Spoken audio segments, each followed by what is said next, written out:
So there's a reason why there's a lot of conversation and debates on which diet is the most effective, which workout style gonna give you the most amount of muscle, gonna build you most amount of muscle, gonna help you gain the most amount of strength.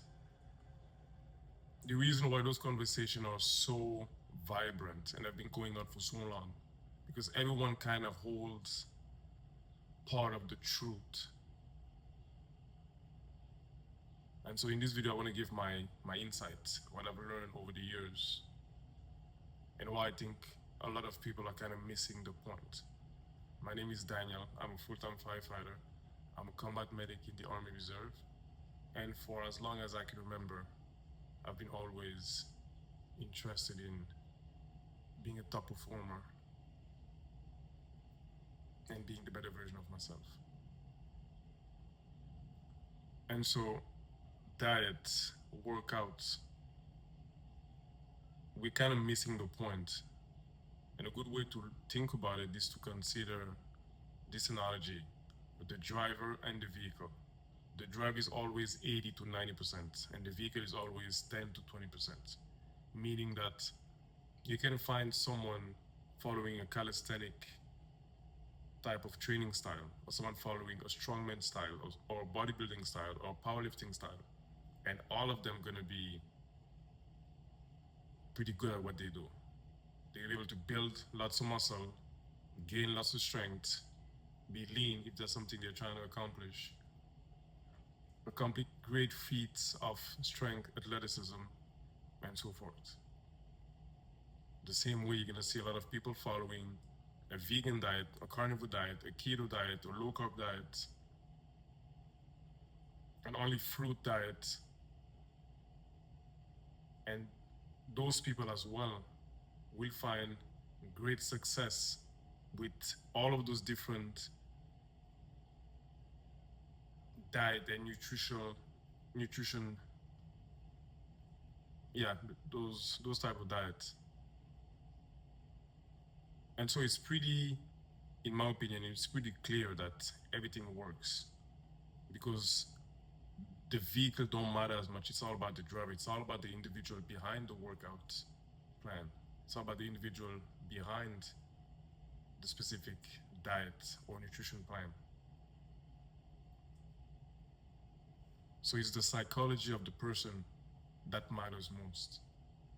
And so understanding that gives us a lot of freedom in that you don't have to follow anyone online, or you don't have to follow what society says, or any guru online giving you their blueprint, because there is no specific blueprint. The only blueprint is whatever works for the individual, and that is very subjective. Because it's very subjective, my philosophy is that you should try a bit of everything. Unless you're being paid to be a specialist, you shouldn't focus solely on calisthenics or powerlifting or bodybuilding or any of those training style. We can learn a lot from all of the different training style.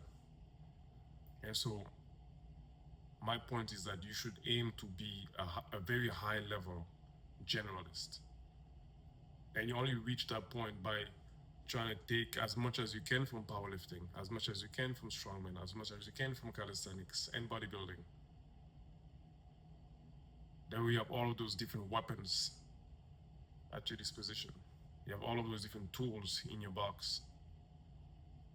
And if you're somewhere where you don't have access to a gym, you can do bodyweight training, for example, calisthenics type of training. If you're somewhere where you only have access to a gym, there's nothing outside, and they only have cables, you can work with different cables, work with different angles, training your back or your shoulders or your chest. There's a lot of value in all of those different training styles. There is lots of value in all of those different training styles. And to being able to master all of those and figuring out based on your need, based on the season you're in your life, which one you're gonna follow. As a firefighter, for example, I might not want to train my back heavily with barbell back squats because of the axial load, because of what it does to my central nervous system.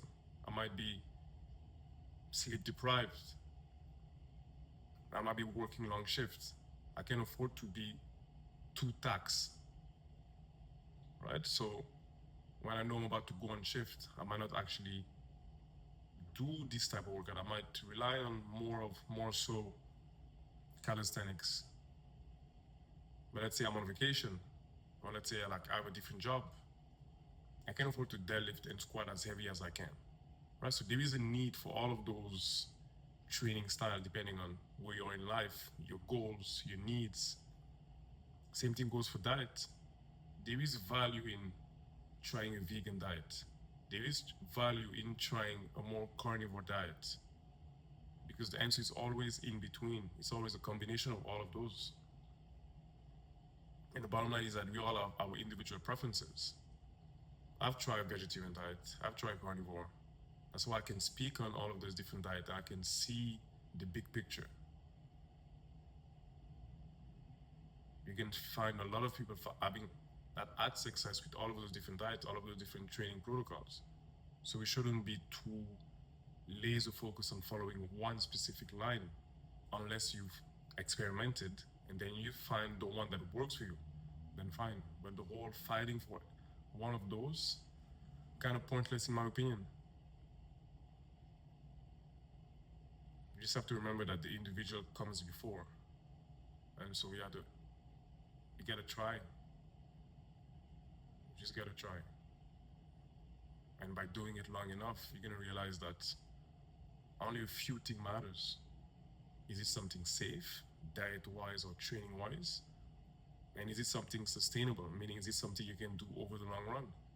If you have those two, then you can follow any of those different training style or any of those different diets, because you're gonna be able to do it long enough, because you're gonna find joy, or it's gonna be something that you can be passionate about. And also you're gonna be able to do it because you won't get injured. There is that safety element. And so that is my take.